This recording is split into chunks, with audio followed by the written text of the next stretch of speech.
नमस्कार, संवाद श्रृङ्खलाको आजको यो सन्दर्भ विशेषमा स्वागत छ। म सरू सिंह थापा।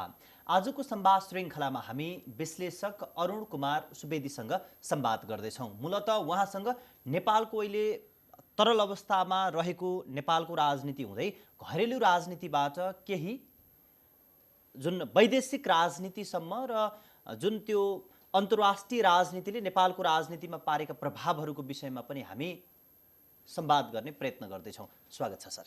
धन्यवाद। सबैभन्दा पहिले त जुन हामी यही अहिलेको तरल राजनीति र हाम्रो घरेलु राजनीतिमा देखिएका समस्याहरूबाट संवाद सुरु गरौँ। म एउटा जुन यहाँले अन्तर्वार्तामा दिनुभएको एउटा कुरालाई म स्मरण गर्न चाहन्छु। जति बेला केपी ओली नेतृत्वको सरकार बनेको थियो, त्यो सरकारले एक हप्ताको समय बिताउन पाउँदा नपाउँदै तपाईँले केही समय पछाडि ओलीलाई यही पार्टीभित्रैबाट ढोस्नुसम्म ढोस्छन् भनेर भन्नुभएको थियो र सँगसँगै यो अहिले नेकपाभित्र चरम विवाद देखिँदाखेरि कि त प्रधानमन्त्रीले संसद विघटन गर्नुहुन्छ अथवा प्रणाली विस्थापन गर्नुहुन्छ भनेर भन्नुभएको थियो। तपाईँले जुन एनालाइसिस गर्नुभएको थियो त्यो कुरा अहिलेको सिनारियोमा ठ्याक्क मिलेको छ, यो कसरी सम्भव हो?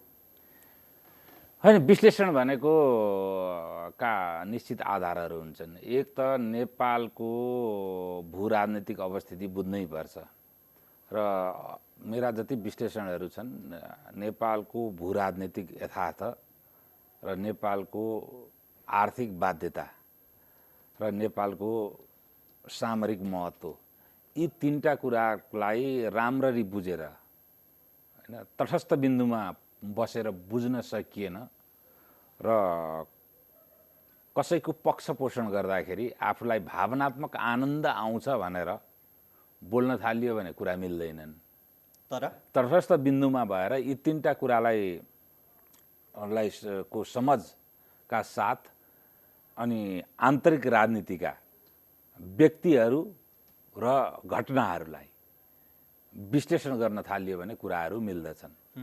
जुन त्यही भएको एउटा के छ भने केपी ओली जतिखेर प्रधानमन्त्री हुँदै हुनुहुन्थ्यो, संविधानका आधारभूत भनिएका विशेषताप्रतिको उहाँको कृत्रिम प्रतिबद्धता थियो। त्यो कुरो बुझ्नु मलाई गाह्रो थिएन, किनभने संविधान निर्माण प्रक्रियाभन्दा अगाडि संविधान सभामा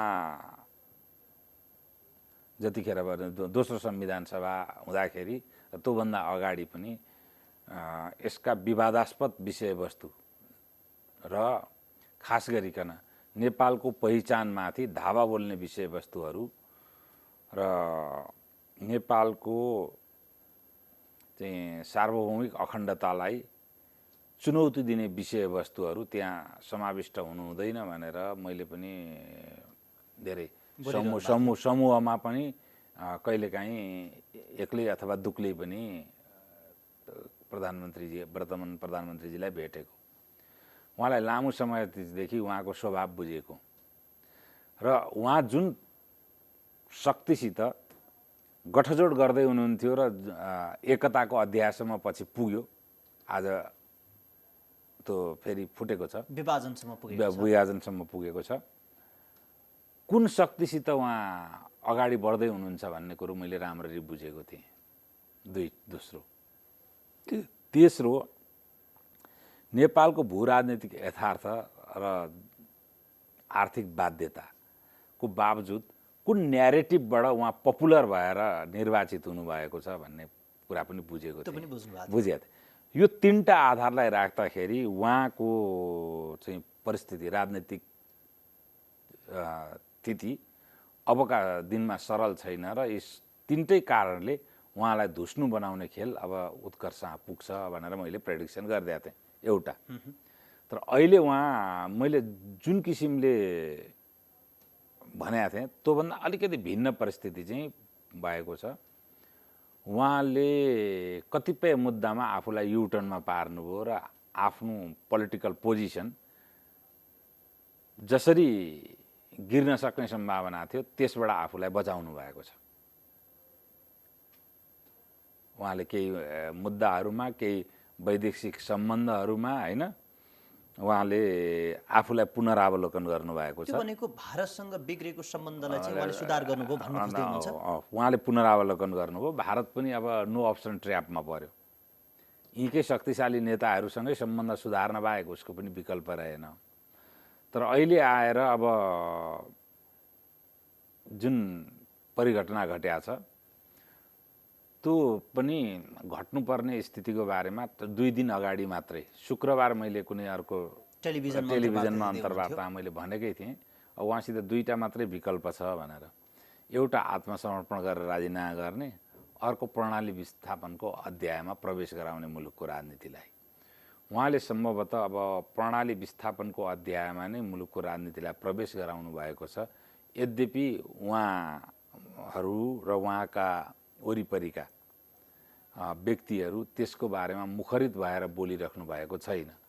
तर यो सञ्जाल र सञ्चारमा चाहिँ आयो र यो संवैधानिक प्रणाली र यो संविधानका मुख्य विशेषता भनिएका जुन थोपरिएका विशेषताहरू छन् त्यो विशेषतालाई नै सर्वोत्तम उपलब्धि भन्ठान्ने केही कद्दावर नेताहरूको रोदन र क्रन्दन देख्दाखेरि त्यसको आभास झन् टटकार रूपमा हुन्छ।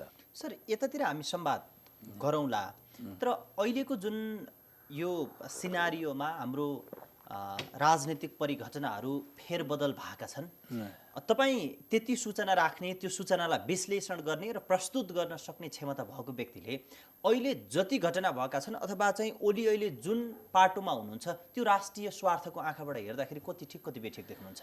राष्ट्रिय स्वार्थको आँखाबाट हेर्दाखेरि उहाँले अब सही पथ अवलम्बन गर्ने पक्षमा जानुभयो कि भन्ने मैले देखेको छु। म कहिले पनि कम्युनिस्ट होइन र केपी ओलीको कम्युनिस्ट कोट हुन्जेलीसम्म उहाँसँग उभिन सक्ने पात्र पनि होइन म। उहाँको अतीतसित पनि मेरो त ठुलो कहिल्यै समान काहीँ उहाँको अतीतमा पनि उहाँ र उहाँको सङ्गठनलाई काहीँ पनि समर्थन गरेको पात्र पनि होइन म। तर अहिले उहाँको जसरी उहाँ प्रस्तुत भइराख्नु भएको छ यसले मलाई चाहिँ बोरिस एल्सिन हैन, इयन इलेस्कु, वास्लाव हावेल, लेख वालेन्साहरूको चाहिँ स्मरण दिलाइराखेको छ। जसले कम्युनिस्ट कम्युनिस्ट कोट फुकालेर उपरान्तको परिवर्तित परिस्थितिलाई पनि नेतृत्व दिएर एउटा सफल रूपमा अगाडि बढे। त्यो सम्भावना ओलीमा देख्नुहुन्छ अहिले तपाईले? उहाँमा नदेखे कुनै पनि कम्युनिस्ट लिडरमा देख्न सकिँदैन कि उहाँमै देख्नुपर्छ। उहाँले पनि त्यो कुरालाई चाहिँ आश्वस्त पाएर मुलुकलाई यो कम्युनिस्ट कोट र मार्क्सिजमको जुन म्यानियक परिस्थिति छ यो त्यसबाट कसैले कुनै कम्युनिस्ट अहिलेसम्म भएको कम्युनिस्ट नेताले मुक्त गरायो नेपाललाई भने त्यो उहाँमै त्यो सम्भावना छ। यसलाई किन भने केपी ओलीलाई विश्व इतिहास त मैले पढाउनु पर्दैन पक्कै है। आज लेनिन जस्तो व्यक्ति कम्युनिस्ट इतिहासमा, त्यही देशमा लेनिनको परिस्थिति के छ? तर जर्ज वाशिङटनदेखि आजसम्मका राष्ट्रपति जति भए अमेरिकामा र बेलायतमा प्रजातान्त्रिक पद्धति पछाडिका जति प्रधानमन्त्री भए तिनी त लेनिन जस्तो अथवा चाहिँ चेचेस्कु जस्तो अथवा कुनै पनि कम्युनिस्ट नेता, संस्थापक नेता जस्तो कल्प्रिटको रूपमा आफ्नै देशमा त इतिहास बनेको छैन, निर्माण भएको छैन। यो कुरा त बकाइदा मैले भन्नु पर्दैन होला केपी ओलीलाई। भनेपछि उहाँबाटै त्यो सम्भावना छ र त्यो सम्भावना होस् भन्ने मेरो त भावना पनि हो होइन। यहाँ चाहिँ मैले के भने विशुद्ध तटस्थ भएर विश्लेषण मात्रै गरे होइन, मेरो भावना पनि मैले बोले हो। ठिक छ सर। सर, यहाँ सरले महत्त्वपूर्ण 3वटा कुरालाई उठान गर्नुभएको छ। एउटा कुरा भनेको अब प्रधानमन्त्री केपी शर्मा ओलीले जुन कम्युनिस्ट कोट खोलेर राष्ट्रियताको पक्षमा, स्वाधीनताका पक्षमा उहाँ बडो मजबुतका साथ आउन सक्ने सम्भावना छ। यदि उहाँले यो राष्ट्रियता र स्वाधीनता भन्ने यो अब त्यो मान्छेले भन्दा भन्दा भन्दा भन्दा यो चाहिँ मतलब यो मान्छेलाई त इरिटेटिङ शब्द भइसक्यो होइन। कोही पनि अराष्ट्रवादी छैन नेपालमा, कोही छैन। सैद्धान्तिक भावभूमिबाट राष्ट्रियताप्रति कमजोर अडान भनेको चाहिँ मतलब मार्क्सिस्टहरुकै हुने हो। अथवा सर यसलाई यो शब्दमा प्रयोग गरौँ न, हाम्रो संविधानमा अथवा हाम्रो व्यवस्थामा जे जति व्यवस्थाहरू थोपारिएका छन् तिनीहरूलाई पखाल्ने कामको नेतृत्व गर्नु पर्यो। जस्तो त्यो छ नि त तपाईको संविधानको प्रिएम्बलदेखि, प्रिएम्बल भने के अरे, प्रस्तावना जसले राष्ट्रको निर्माण प्रक्रियालाई जान्दैन, राष्ट्रको निर्माण प्रक्रियालाई नै अपमान गर्ने संविधान चाहिँ कुन देशको होला दुनियाँमा? र जसले प्रजातान्त्रिक पद्धतिको विरुद्ध हिंसात्मक आन्दोलन गर्यो त्यसलाई चिन्दछ। पृथ्वीनारायण शाहलाई चिन्दैन त संविधानले। मैले मात्रै हैन, धेरैजनाले यो कुरा भनिराखेकै हो। म त सुरुका दिनदेखि यो असहमति छ। त्यसदेखि अनि त्यहाँदेखि यो अब अहिले आएर हेर्नुहोस् न, वेस्टमिन्स्टर शैली भनियो। अब यो त संविधानविदहरूले त पहिले उठाइदिनु पर्ने थियो, हामीले त भोगेपछि पो थाहा पायौँ।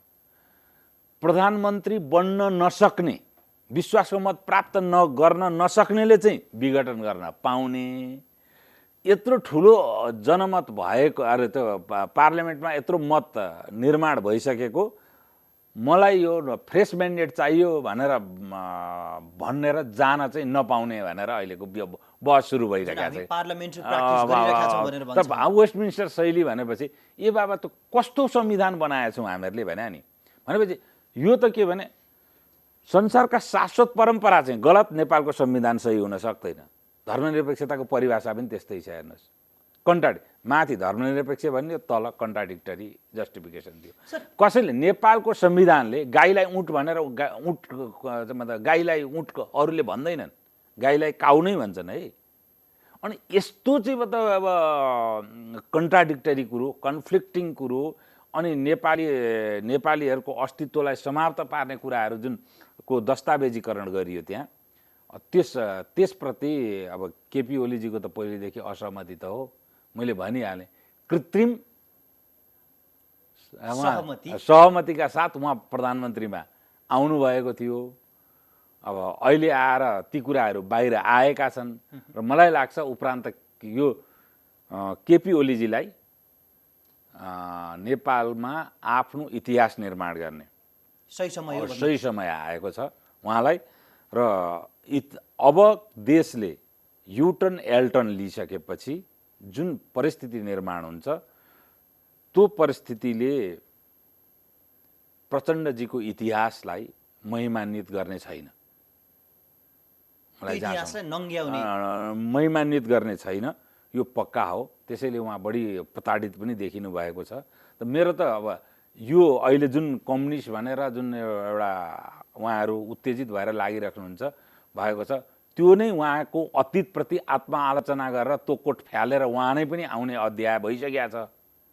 राजनीति त्यहाँ पुगिसकेको छ, जनताको एक्सपेक्टेसन पनि त्यहाँ पुगिसकेको छ। अब आउनु भएन भने उहाँहरूलाई चाहिँ इतिहासमा अबको 20 वर्ष पछाडि लेखिएको इतिहासमा कसैले पनि उहाँलाई महिमान्वित गर्नेवाला छैन। यहाँले प्रणाली विस्थापनको नेतृत्व अब ओलीले गर्दै हुनुहुन्छ भनेर भन्दै गर्नुपर्छ भन्ने पनि मेरो हो हैन। र मलाई एउटा सिम्पल कुरो के हो भने संसद मात्रै विस्थापन गरेर नयाँ संसद ल्याएर नयाँ सरकार गठन गर्नका लागि मात्रै यो रिस्क लिएर यहाँसम्मको राजनीतिक परिघटना घटेको छ भन्ने कुरा मलाई चाहिँ लाग्दैन। सर, तपाईले जस्तै केही राजनीतिक शास्त्रीहरूले पनि के विश्लेषण गरिराखेका छन् भन्दाखेरि प्रधानमन्त्री केपी शर्मा ओलीसँग केही राष्ट्रिय र केही अन्तर्राष्ट्रिय मजबुत सूचनाहरू छन्। त्यो सूचनाको आधारमा उहाँले हिजोका इतिहास जो आजको दिनमा चाहिँ नेपालको निम्ति त्यति गर्विला छैनन् तिनलाई मेटाउन प्रयत्न गर्नुहुन्छ र यसमा केही पार्टी र केही नेता पत्तासाप हुने सम्भावना छ भनेर पनि भन्छन् नि, त्यो भने के हो? अब जसले भनिराखेका छन् उहाँहरूलाई नै त्यो त अब त्यसको सोध्नु पर्ला है। अहिले अब धेरै आयामेली कुराहरू पनि गाह्रो हुन्छ। एब्स्ट्र्याक्ट कुरा पनि त्यति अब नगरौँ। सिधा कुरा के हो भने अब नेपाललाई यो नन कम्युनिस्ट प्रजातान्त्रिक शक्तिहरूको मात्रै वर्चस्वको अध्यायमा प्रवेश गराउने समय आएको छ र त्यसको नेतृत्व लिएर केपी ओलीले लेखवाले शाह होइन इरेन एलिसको जस्तै चाहिँ आफ्नो सुन्दर इतिहास निर्माण गर्नुहुन्छ भन्ने मलाई लाग्छ। उहाँले त्यो गर्नुभयो भने उहाँकै लागि उत्तम हो। सर, किन इतिहासमा मेरो नाम त लेखिँदैन क्या। उहाँकै लेखिन्छ। सर, उहाँले हिजोको दिनमा अभिव्यक्ति दिएका जस्तै संघीयता, धर्मनिरपेक्षता, गणतन्त्र यी कुराप्रति उहाँको जस्तो फरक मत थियो, यी पाटोमा मात्रै फरक आउन सक्छ कि यहाँले भने जस्तो प्रणाली विस्थापनमा? प्रणाली विस्थापन भनेको त डिक्टेटोरियल सिस्टमको कुरा सम्भवतः उहाँले गर्नुहुन्न। डिक्टेटोरियल सिस्टमको विरुद्ध उहाँ त्यत्रो लामो समय लडेकै मान्छे हो नि त। उहाँ प्रचण्डजीहरू पो प्रजातान्त्रिक प्रणालीको विरुद्ध लड्नुभयो त।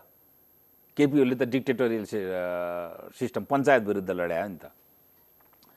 त्यसमा प्रणाली विस्थापन भन्नाले केही शाश्वत कुराहरू हुन्छन् प्रजातन्त्रका, प्रेस स्वतन्त्रता होइन, अब मानवाधिकार लगायतका केही रुल अफ ल, यी शाश्वत कुराहरू परिवर्तन हुने कुरा भएन। तर परिवर्तन अब प्रणाली परिवर्तन भनेको त तीनटै कुरा, खास गरिकन संविधानका निश्चित जुन विवादास्पद र सन्देहास्पद प्रावधानहरू छन् ती प्रावधानहरू विस्थापित हुनु पर्यो। त्यो विस्थापित गर्न त यो संविधान नै विस्थापित हुनु पर्यो नि त। त्यो अध्याय चाहिँ अब सुरु भयो। सुरुमै पनि मैले भनेको थिएँ एउटै शब्द काफी छ यो संविधानलाई खान भनेर, त्यो थियो सेकुलरिजम। लगभग त्यसले खाएको छ, अब खान्छ यो संविधानलाई। दोस्रो, अब यसको प्रिएम्बलको बारेमा कुरा गरिहालेँ। त्यसका धेरै प्रावधानहरू छन्, अब त त्यसको विश्लेषणमा नजाउँ होइन। कोही चाहिँ ती प्रावधानको पोलिटिकल मिनिङलाई पनि अगाडि ल्याएर विश्लेषण गर्ने संविधानका ज्ञाताहरूसित चाहिँ तपाईँले वार्ता गर्नु भने यसको चाहिँ गजब रोचक वार्ता हुन्छ। रोचक वार्ता हुन्छ। म त यसको पोलिटिकल एङ्गलमा केही बुँदाहरूको बारेमा मात्रै म भन्न सक्छु। सर, हामी जुन राजनीतिक पाटोबाटै कुराकानी गर्दाखेरि तपाईँले जुन कुरा भनिराख्नु भएको छ, तर अहिले फेरि जुन माधव कुमार नेपाल र प्रचण्ड समूहले सडक आन्दोलनदेखि विभिन्न चरणबद्ध आन्दोलनका कार्यक्रम तय गरेका छन्। त्यसै गरी जसपाले पनि यसमा असहमति जनाएको छ र प्रमुख प्रतिपक्षी दलले पनि यो कुरा गलत हो, तर हामी आन्दोलनमा जाने नजाने अहिले हाम्रो बैठक नसकेको कारणले गर्दा हामी निष्कर्षमा पुगेका छैनौँ भनेर भनिराखेको सन्दर्भमा अब त्यसो भए ओलीको यो जुन बाटोको प्रारम्भ गर्नुभएको छ यो यात्रा कसरी अगाडि बढ्छ होला? कति यो के छ सहज भने होला? कम्प्लिट यो नेपालको राजनीति नै नयाँ पोलिटिकल चाहिँ यो नयाँ राजनीतिक ध्रुवीकरणतिर अग्रसर भएको देख्छु म। अब तपाईँले जसपादेखि सुरु गरौँ न। नेकपामा त त्यो ध्रुवीकरण भएर पार्टी स्प्लिटै भइसक्यो। यी अघि मैले भनेका मुद्दाहरूलाई ओन गर्ने प्रचण्डजी र माधव नेपालजीहरू त्यसलाई चाहिँ ओन गर्न नचाहने तर चाहिँ मतलब बाध्यताका किसिमले कृत्रिम किसिमले स्वीकारेको पात्र केपी ओलीजी, त्यो बिचमा को विभाजन देखिहाल्नुभयो। अब दोस्रो आउनुहोस् जसपामा, त्यहाँ बाबुराम भट्टराईजीहरू हुनुहुन्छ, उपेन्द्र यादवजीहरू हुनुहुन्छ जसले यी मुद्दाहरूलाई ओन गर्नुहुन्छ। तर ती ठुलो जमात छ जसले ओन गर्दैन। त्यहाँभित्र पनि अब यो मुद्दाको ध्रुवीकरणमा त्यहाँभित्र पनि ध्रुवीकरण हुन्छ र यसको उहापोह सुरु भइसकेको छ त्यहाँभित्र। र अहिले संसद विघटन गर्नुभन्दा अगाडि पनि बारम्बार यी मुद्दाहरूको बारेमा सबभन्दा बढी चर्को स्वरले चाहिँ कुरा उठाउने मध्येमा बाबुरामजी हुनुहुन्थ्यो होइन। अनि त्यस पछाडि नेपाली काङ्ग्रेसमा पनि त्यो स्थिति छ। हेर्नुहोस् नेपाली काङ्ग्रेसभित्र पनि केही छ होइन। जस्तो रामचन्द्र पौडेलजीहरूलाई सबभन्दा अहिले दर्द केमा भएको छ भने सेकुलरिजम जाने भयो भन्नेमा दर्द भएको छ। उहाँहरूलाई एकदमै ठुलो दर्द छ। सबभन्दा जहाँ गएर पनि त्यो क्रन्दन रोदन आक्रोश त्यही पोखिरहेको छ। शेरबहादुरजी सापेक्षित रूपमा मौन हुनुहुन्छ। शशाङ्क कोइराला उहाँ चाहिँ लगभग यसको विरुद्धमा धेरैचोटि अभिव्यक्ति दिइसक्नु भएको छ। र काङ्ग्रेसलाई के छ भने अब लेफ्ट र लेफ्ट लिबरल कितामै हामीहरूको साइज घट्दै गइसक्यो। अब यो कन्जर्भेटिभ कितालाई पनि समायोजन गर्न हामीहरू यसमा जानुपर्छ कि भन्ने कुरामा एक थरी मानिसहरू अगाडि बढिरहेका त्यो छन्। तबका ठुलो छ भनेर पनि त्यो भनिन्छ त्यो फेरि। त्यो तबका ठुलो छ। यो जुन अब जसपा र नेपाली कङ्ग्रेसभित्र पनि प्रवेश गरेका छ। नेपाली काङ्ग्रेस चाहिँ कस्तो भने अन्तर्विरोधहरूलाई सबभन्दा बढी समायोजन गरेर अन्तर्विरोध सँगसँगै अगाडि बढ्नलाई नेपालको कुनै राजनीतिक पार्टी सबभन्दा बढी सक्षम छ भने त्यो काङ्ग्रेसै हो। इतिहासले त्यही देखाउँछ। सुरुमै मोर्चा जस्तो भएको यो काङ्ग्रेस, अहिलेसम्म पनि मोर्चा जस्तै छ। सर अब मैले अब यसो थोरै कुरा त्यसकारण थपेँ यो जुन तपाईँले भने ध्रुवीकरण जसपा र उसमा पनि हुन्छ। र अब जो बाहिर फुटकर रहेकामा जस्तो विवेकशील साझा कम्प्लिटली बाबुरामजीहरूको थटमा गएर उभियो होइन। उसलाई यही संविधान चाहियो, यही संसद चाहियो, संविधानका यस्ता पहिले भनिएका विवादास्पद र सन्देहास्पद विषयवस्तुको विस्थापनका लागि होइन, ऊ चाहिँ ओनरसिपका लागि अगाडि आयो। हामीलाई व्यवस्थाप्रति र लेखिएका कुराप्रति खास समस्या छैन भनेर भन्छ अहिले होइन। त्यसका लागि त्यसपट्टि आयो। अब कम्युनिस्ट पार्टीको मैले भनिहालेँ। त्यस कारण यो अब पुरै मैले भने जसरी नै केपी ओलीजी अगाडि बढ्नुभयो भने अझै केपी ओलीजीसित अहिले जो भएका वरिपरिका नेताहरू हुनुहुन्छन्, केही नेताहरूले उहाँहरूलाई छोड्नुहुनेछ। तर नेपाली कङ्ग्रेसको एउटा ठुलो धडका मान्छेहरू फेरि आउन सक्छन्, जसपाका मान्छेहरू आउन सक्छन् र बाहिर फुटकर बसेका धेरै मानिसहरू छन् जसले चाहिँ यो कुरा उठाइरहेका छन्, तिनीहरू आउन सक्छन्। तर कुल मिलाएर उहाँले कम्युनिस्ट कोर्ट खोलेर एउटा चाहिँ तीनटा मुद्दा खास गरिकन क्यापिटल फ्रिडमिस्ट, पुँजीको स्वतन्त्रताको पक्षमा राम्रो कुरा उठाउनु पर्यो। त्यो नभइकन विकास हुँदैन, आर्थिक विकास भनेर एउटा कुरा त्यो रह्यो। त्यो एउटा रह्यो।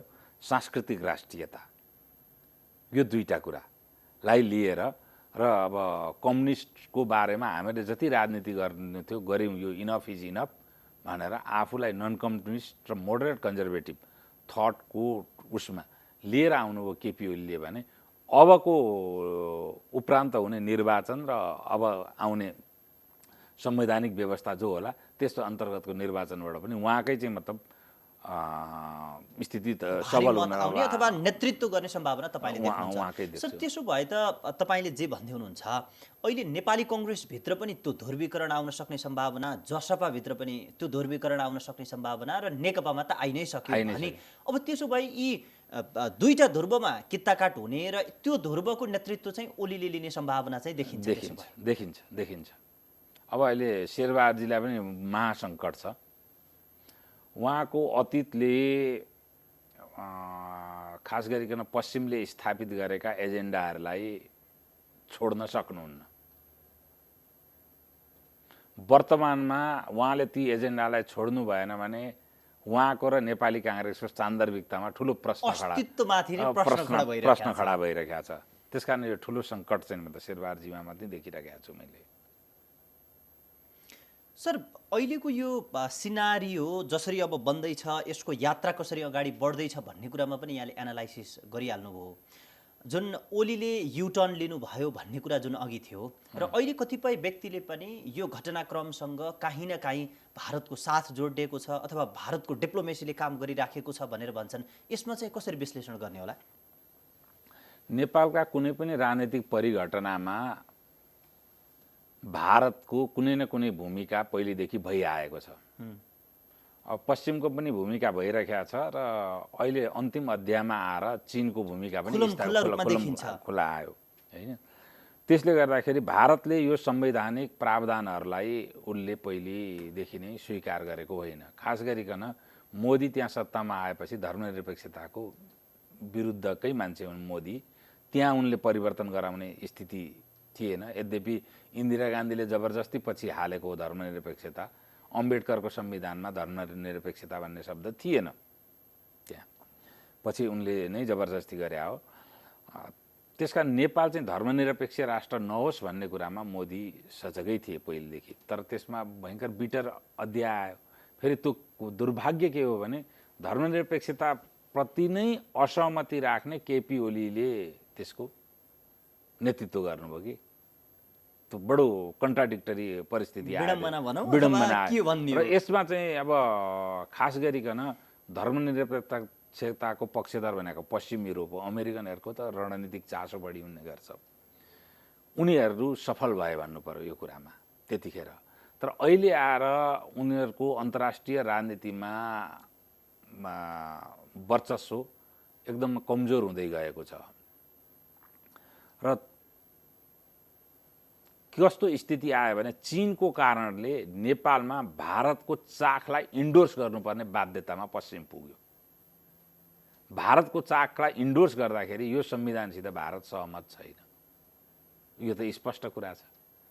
भने उनीहरूले यो नेपालको संविधानलाई प्रतिष्ठाको विषय बनाएर अब भारतसँग यो अन्तर्राष्ट्रिय राजनीतिमा पंगा लिने अवस्था चाहिँ देख्दिनँ म। त्यसकारण यी परिघटनाहरू काहीँ न काहीँ यो कारणबाट पनि प्रभावित चाहिँ पक्कै छन्। तर त्यसको बावजुद पनि के छ भने केही धार्मिक सङ्गठनहरू र एनजिओ आइएनजिओहरू छन् जसले यो कुरालाई ओन गर्छन् र यो कुरा स्थापित गर्नका लागि नेपालका जुन जुन राजनीतिक व्यक्तिहरू र सङ्गठनहरूलाई उनीहरूले पहिलेदेखि अनेक किसिमले प्रभावित पारेका थिए, ती व्यक्ति र ती सङ्गठनहरू अहिले पनि बोलिरहेकै छन्, ती प्रभावित भएका व्यक्तिहरू। र त्यो यहाँ मात्र होइन, भारत पनि त हाउस डिभाइडेड छ नि त। भर्खरै जुन श्याम शरणको आर्टिकल, रञ्जित रेको आर्टिकल र मनजीव सिंह पुरीको विचार, यी तीन किसिमका छन्। हाम्रो पूर्व सेना जनरल बक्सको पनि बक्सीको अभिव्यक्ति, जनरल बक्सीको होइन, आरएसएन सिंह जनरल बक्सीहरूको एक किसिमको छ, त्यही किसिमबाट मनजीव सिंह पुरीको पनि आयो। अब श्याम शरणको अलग आयो। दक्षिणपन्थीलाई कुनै हालतमा पनि नेपालमा दक्षिणपन्थी एजेन्डालाई सपोर्ट गर्नु हुँदैन भनेर स्पष्ट लेखे। त्यसमा मोदीलाई वार्न नै गरेका छन् उनले, श्याम शरणले। अनि इन्डिया पनि हाउस डिभाइडेड छ। त्यसमा चाहिँ सांस्कृतिक राष्ट्रवादीहरू, मोदीहरूको अलिकति वर्चस्व पहिलेभन्दा पनि अझै बढ्दै गएको हुनाले नेपालमा पनि तदनुरूपको परिवर्तन। नेपालमा एउटा कन्जर्भेटिभ शक्ति चाहिँ शक्तिशाली भएको भए अहिलेसम्म यो टिक्दै नि थियो। सबै पाएको छैन होइन। अनि अब कमल थापाजीले पहिले जसरी गति छाडिदिनु भयो, संविधान सभा जानुभयो, त्यही संविधानको क्रिया खानुभयो। त्यसकारण त कन्जर्भेटिभ शक्ति आउने सम्भावनालाई त उहाँले जसरी तहस नहस बनाइदिनु भयो, त्यस पछाडि त कन्जर्भेटिभ शक्ति एउटा एक ठाउँ सेटल हुन सकिरहेको अवस्था छैन। अब अहिले पनि के छ भन्नुहुन्छ भने अब यी सबै मुद्दालाई ध्यानमा राखेर होइन, कुनै पनि अब सेड्युलमा पनि त 1.5-2 वर्ष पछाडि त चुनाव हुनु नै थियो। त्यो चुनाव हुँदाखेरि नेपालमा प्रो रोयलिस्ट शक्ति पनि छ, कन्जर्भेटिभ शक्ति छ, त्यो सोच छ भनेपछि त्यसलाई आफ्नो पक्षमा त्यसको मत आओस् भनेर धेरैवटा दोकानहरू अहिले खोलेर अगाडि बढिरहेको अवस्था पनि छ नि त। त्यसो भए राप्रपा पनि ओलीगित्तामा आउन सक्ने सम्भावना छ। होइन, ओलीजीले यसरी गर्नु हो भने त ओली सर, अहिलेको यो परिघटना यसै त आएको होइन, त्यसको पछाडि बिहाइन्ड द सिन धेरै रिजन हुन सक्छन्। जस्तो कतिपयले के भन्छन् भने जसरी भारतीय राजदूतावास अथवा राजदूत जसरी खुल्ला रूपमा नेताहरूलाई भेट्ने, नेताहरूको घर घरसम्म पुग्ने गर्नुहुन्थ्यो, अहिले बरु भारतको डिप्लोमेसी साइलेन्ट डिप्लोमेसी देखिन्छ। तर चीनको राजदूत नेताको घर घरसम्म पुग्ने, उच्च स्तरीय भेटवार्तामा पनि पार्टी मिलाउनदेखि सरकार सञ्चालनसम्मका कुरामा त्यहाँ हस्तक्षेप भनौँ अथवा सुझाव हुने हुन्थ्यो चीनबाट। तर भारतको तर्फबाट साइलेन्ट किसिमको डिप्लोमेसी हुन्थ्यो। तर भारतले एउटा तीरबाट 4-5 वटा निशाना हानेर हरेक कुरालाई प्रभाव पार्न सक्यो। एउटा त कम्युनिस्ट राजनीति, एउटा सरकार सञ्चालन लगायत, अर्को कुरा व्यवस्थासँग जोडिएको विषयमा तीर हान्यो भनेर भन्छन्। यसको बिहाइन्ड द सिन कसरी? यसमा के छ, तीर हान्न, खास गरिकन भारतले तीर हान्न र भारतको तीरलाई चाहिँ स्वीकार गर्न अमेरिकनहरू पनि किन बाध्य भयो अहिलेको अवस्थामा भन्नुहुन्छ भने चीनले आफूलाई प्रोएक्टिभ बनाउने कुरामा अलिकति बढी नै उसले भूमिका खेल्न सुरु गर्यो। जब लगभग यो मलाई लाग्छ चैत वैशाखदेखि केपी ओलीको विस्थापन, एकीकृत कम्युनिस्ट पार्टीभित्रै केपी ओलीको विकल्पलाई स्थापित गर्नलाई प्रयत्न गरियो। जब चाइनातिरबाट प्रयत्न सुरु भयो, आखिरी हेर्नुहोस् चीनको तिब्बत इस्युमा नेपालमा राजाको शासन भए पनि काङ्ग्रेसको शासन भए पनि कम्युनिस्टको भए पनि समान दृष्टिकोण राखेर कुनैले मतलब डिस्टर्ब गरेका थिएन।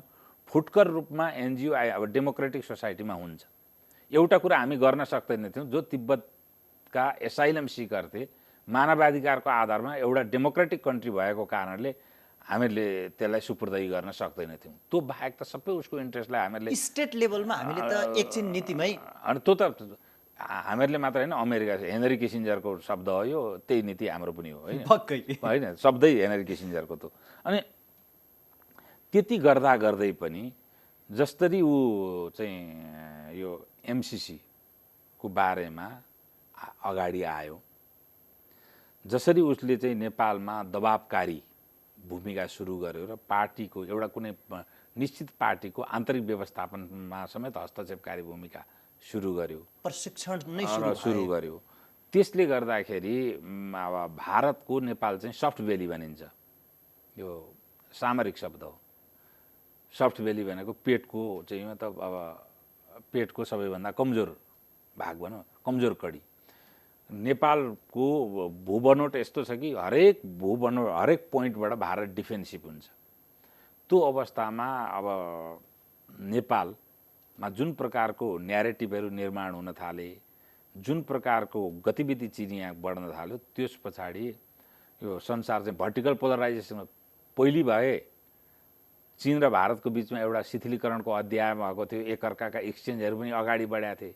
तर पछिल्लो अध्यायमा आएर जुन प्रकारको अन्तर्राष्ट्रिय ध्रुवीकरण भयो, त्यो ध्रुवीकरणमा भारतले पनि धान्न नसक्ने अवस्था आयो र चीन पनि असाध्यै नेपालमा जुन एक्टिभ भएर आयो, त्यसको प्रतिरोधका लागि भारत अगाडि बढ्ने नै वाला थियो, बढ्यो। अब हामीले चाहिँ कहाँनिर सौदाबाजी गर्ने त हाम्रो राष्ट्रिय हितका लागि, त्यो महत्त्वपूर्ण कुरा हो। हेर्नुहोस्, यसलाई म चाहिँ 17 सालको उदाहरण दिन्छु। 17 सालमा बिपी कोइरालाले भारतको सुरक्षा चासोलाई सम्बोधन गर्नु भएन, महेन्द्रले गरिदिनु भयो। तर त्यसको सौदाबाजी महेन्द्रले कहाँ गर्नुभयो भन्नुहुन्छ भने पूर्व पश्चिम राजमार्गमा। पक्कै होइन, पूर्व पश्चिम राजमार्गको 807 किलोमिटर त भारतले बनाइदियो हो नि त। त्यो आज नेपालको लाइफ लाइन हो कि होइन? यसरी राष्ट्रिय हितमा चाहिँ सौदाबाजी गर्न जान्नु पर्यो, त्यो चाहिँ महत्त्वपूर्ण कुरा हो। अब अहिले भारतको सुरक्षा चासो छ त मान्नुहोस् नमान्नुहोस्, जोग्राफी नै त्यस्तो छ कि हामीहरू जोग्राफीबाट स्केप हुन सक्दैन, निसङ्कोच। त्यो त हामी चाहेर बदल्न सक्दैनौँ। हाम्रो नेचुरल जोग्राफी, इकोनोमिक जोग्राफीबाट बदल्न सक्दैनौँ, कल्चरल जोग्राफी बदल्न सक्दैनौँ होइन। यद्यपि बदल्नका लागि हामीहरूले चाहेको कल्चरल जोग्राफी, त यो स्थितिमा उनीहरू पनि एक्टिभ हुने स्वाभाविक थियो र त्यसलाई रोक्नका लागि अमेरिकनहरू पनि भारतेली चाखलाई इन्डोर्स गर्न बाध्य भए। त्यस कारणले अब एक किसिमको परिवर्तन नेपालमा अपरिहार्य भइसकेको थियो। सर, अब अहिलेको यो सिनारियोमा पुग्दाखेरि अब जसरी हामी हाम्रो चुच्चे नक्साको विषयमा हामीले जसरी नक्सा जारी गरेका थियौँ, यी जुन विषयमा चाहिँ भारतसँग हामीले एउटा स्ट्यान्ड लिएका थियौँ, अब यी विषय कतै कमजोर त हुन्नन् भन्ने आशंका व्यक्त गरिरहेका छन्। यसमा मैले मेरो आफ्नै ब्लगमा कति सत्य र कति चाहिँ हाम्रो सीमाको विवाद वास्तवमा के हो भनेर 6 महिना अध्ययन गरेर मेरा 3टा ब्लग आइसकेका छन्, मेरा 3टा भिडियो त्यही हेरे हुन्छ कि के छ भने भावनात्मक उत्तेजनामा इतिहासका प्रमाणहरूले प्रमाणित नगर्ने कुराहरूमा बढी हामीहरू बहक्यौँ भने हामी दुर्घटनामा पर्छौँ है। अब त्यो दुर्घटना उन्मुख हामीहरूलाई लगभग हामी पहिले भएकै हो। अब मानौँ कि कोर्स करेक्सन हुन्छ र यस्ता जनता र देशको लागि अत्यन्तै महत्त्वपूर्ण विषयबाट विषयान्तर भएर खुद्रे विषयलाई राष्ट्रिय प्रतिष्ठाको विषय बनाएर सारा जनतालाई उत्तेजित बनाएर जनताको भावनालाई सेबोटेज गरेर भोटको राजनीति गर्ने र आफ्नो लोकप्रियता कृत्रिम रूपमा स्थापित गर्ने जुन परिपाटी छ, त्यो परिपाटीको अन्त्य पनि अब सम्भवतः हुन्छ। हामीहरू प्र्याग्मेटिक धरातलमा बस्छौँ।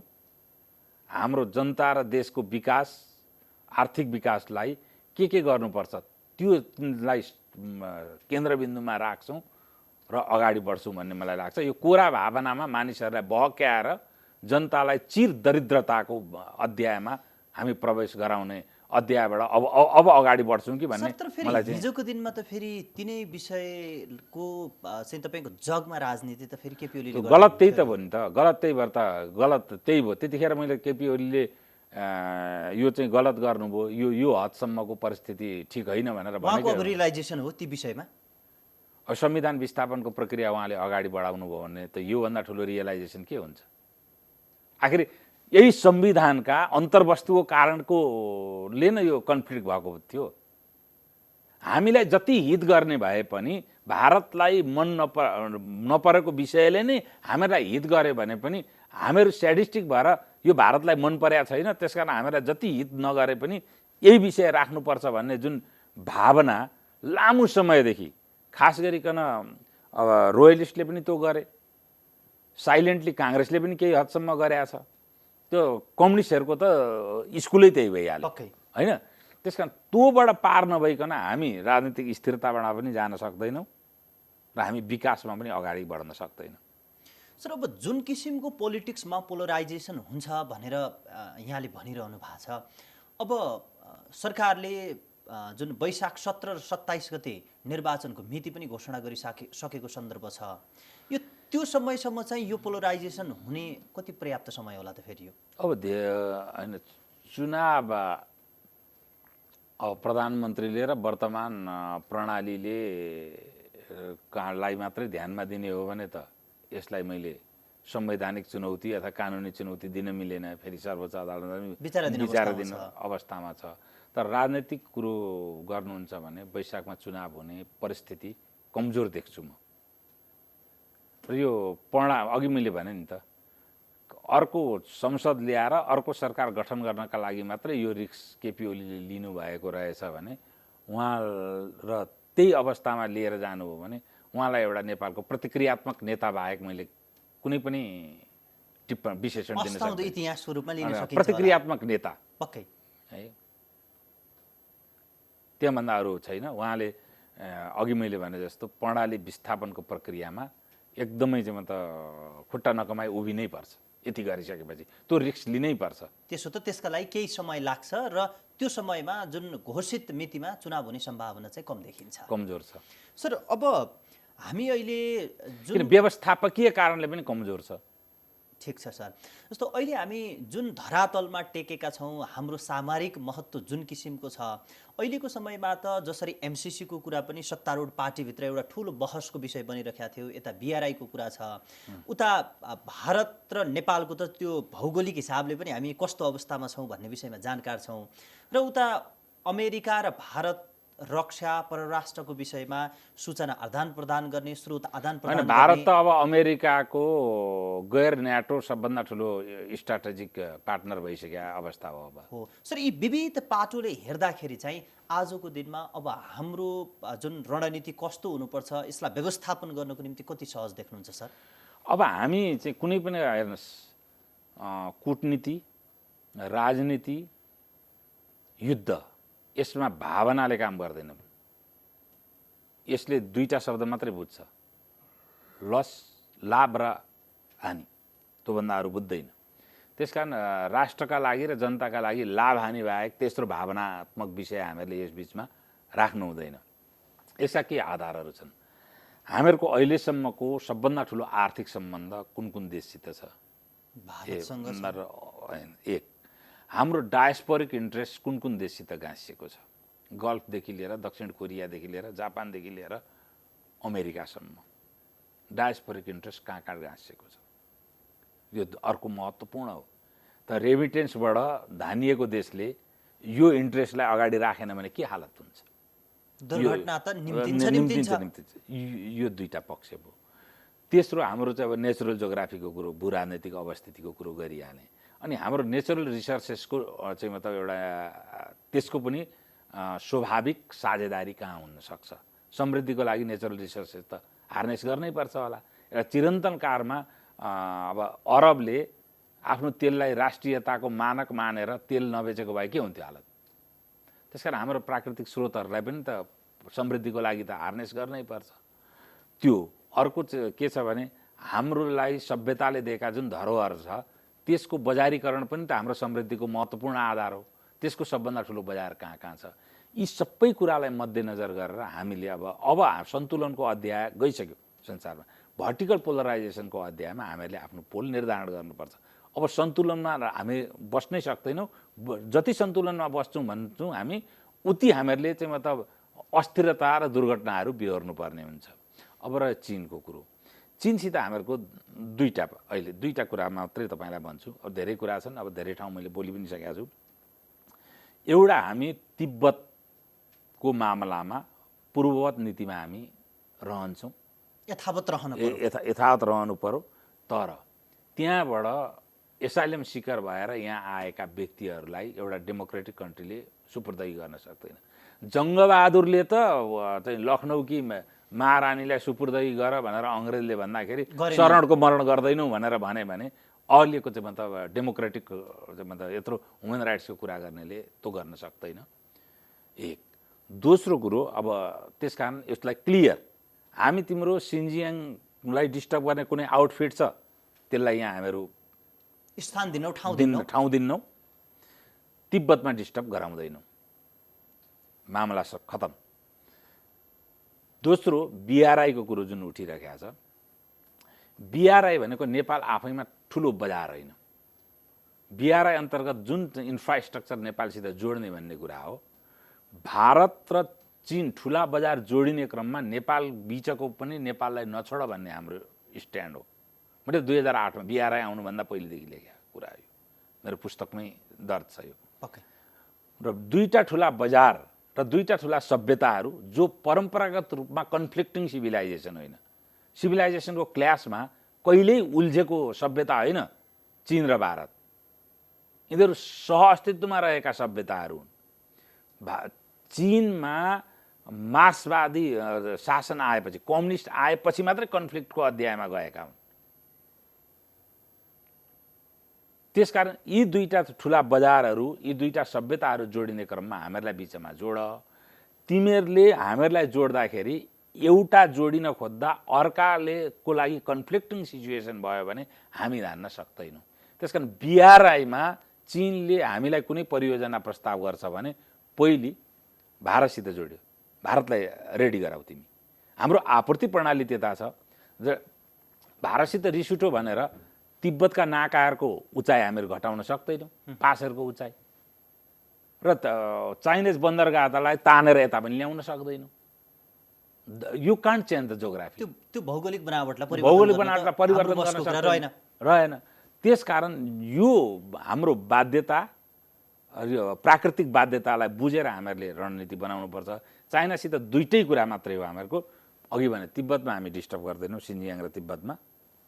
दुई, बिआरआईमा तिमीले इन्डियासित कोअर्क गर्नुपर्छ।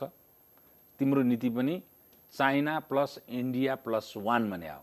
1 चाहिँ अप्सनल, चाइना र इन्डिया मेन्डेटरी हो। तिम्रै पोलिसी अन्तर्गत इन्डियालाई पहिले रेडी बनाऊ, +1 हामी जहिले पनि तयार छौँ अप्सनल पार्टनरको रूपमा। चाइनाको पाटोमा त्यति चाइनाको पार्टनर त्योभन्दा धेर हामीहरू केही गर्न सक्दैनौँ। जब यो रियालिटी लिएर बुझेर चाइनासित हामीहरूले सम्बन्ध अगाडि बढाउँछौँ, त्यस पछाडि हाम्रा सबै कुराहरू सम्हालिँदै जान्छन्। इक्वि डिस्टेन्सको फरेन पोलिसी भन्ने यो हिपोक्रेटिक कुरामा अहिले पनि अस्ति त्यो के अरे विदेश नीतिको बारेमा त्यो पोलिसी डकुमेन्टहरू पढिरहेका थिएँ।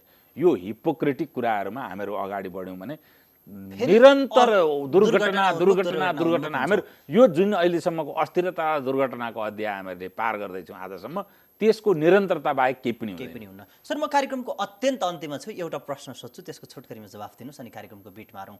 जसरी अहिलेको यो पोलिटिक्स पोलराइजेसन हुन सक्ने दुईटा ध्रुवमा भनेर हामी भनिरहेका छौँ नि, जस्तो ओलीले नेतृत्व गर्ने समूहलाई भारत लगायतका केही राष्ट्रले सहयोग गर्ने, माया गर्ने, र अर्को कुरा भनेको प्रचण्डहरूले, माधव कुमार नेपालहरूले नेतृत्व गरिरहनु भएकोलाई चाहिँ जस्तो पश्चिमाहरूले सहयोग गर्ने, खुल्ला रूपमा माया गर्ने सन्दर्भ फेरि आयो भने त हिजोको दिनमा त अलि लाज मानेर यहाँको राजनीतिमा खेलिरहेको अवस्था थियो भने अब त झन् खुल्ला नाङ रूपमा खेल्ने सम्भावना कति देखिन्छ?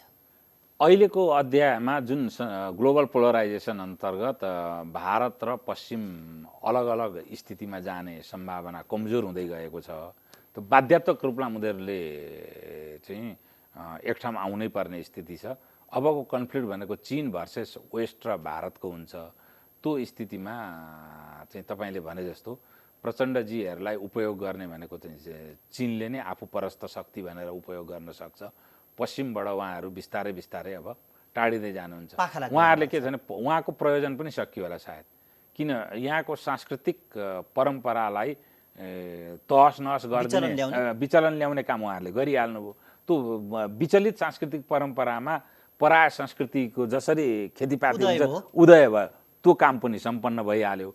अब उदय भएर यहाँ निर्माण भइसकेका होइन पराय पथपन्थीहरूको सम्वर्धन र संरक्षण हो मात्रै अबको रणनीति हुनसक्छ उनीहरूलाई।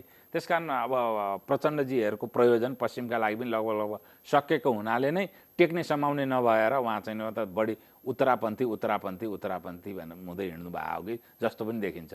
त्यो कुरामा त उहाँले भेनेजुएलाको विषयमा दिएको अभिव्यक्तिले पनि निकट हुन खोज्नुभयो भनेर आक्षेप लागेको थियो। हस् सर, महत्त्वपूर्ण समय र संवादको निम्ति म यहाँलाई आभार व्यक्त गर्छु। धन्यवाद यहाँलाई। धन्यवाद। दर्शकबिन, उहाँ हुनुहुन्थ्यो विश्लेषक अरुण कुमार सुवेदी। मूलतः उहाँसँग नेपालका अहिले राजनीतिक घटनाक्रमले अब नेपालको सुदूर भविष्य कतातर्फ डोर्याउँदैछ भन्ने विषयमा मूलतः केन्द्रित रहेर संवाद गर्यौं। नयाँ पात्र र विषयका साथ पुनः उपस्थित हुनेछौँ। नमस्कार।